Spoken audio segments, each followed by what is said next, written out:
speaker tonight, and that was really insightful and very engaging, Dr. Adams.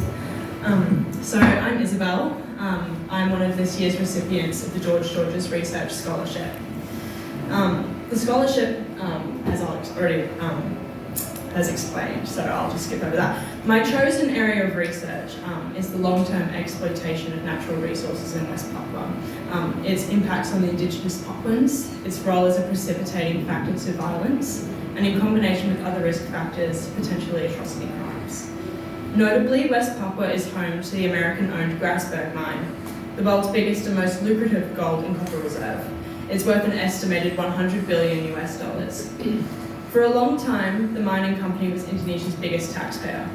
However, as of 2018, the Indonesian government became the majority stakeholder in the project.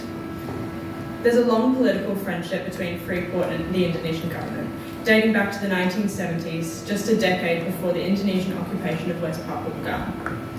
The Grasberg mine is only one of an astounding number of massive projects aimed at extracting West Papua's vast natural resources. Despite being Indonesia's most resource-rich province, West Papua's poverty rates are the very highest. Transmigration programs bringing Indonesian workers into mining areas to live on indigenous land have effectively displaced indigenous Papuan populations. Timber projects and mega plantations mean forests are decimated, destroying traditional hunting grounds and sources of food. Mining projects deposit large amounts of sediment into rivers, contaminating water and causing riverbeds to rise, killing fish that once sustained many tribes.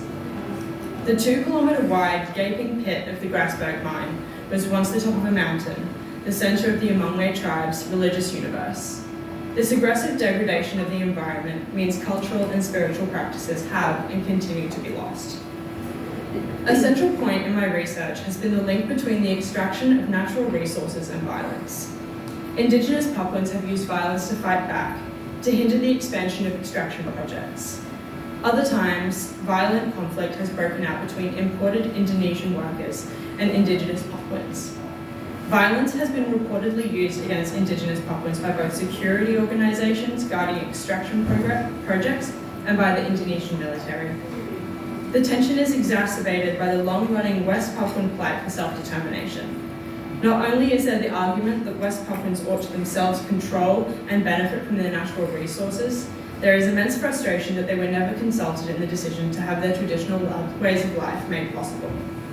To me, this is an important issue, primarily because West Papua is not discussed as frequently as it ought to be, especially in Australian public discourse. It's also important because the experience of Indigenous Papuans is not an isolated example. Similar narratives are visible throughout the world. So wrapping up, I'd just like to thank the George George's Research Scholarship Committee and the Asia Pacific Centre for the Responsibility to Protect, just again for the opportunity to pursue this area of research. And I'll pass on to Shema now. Thank you so much.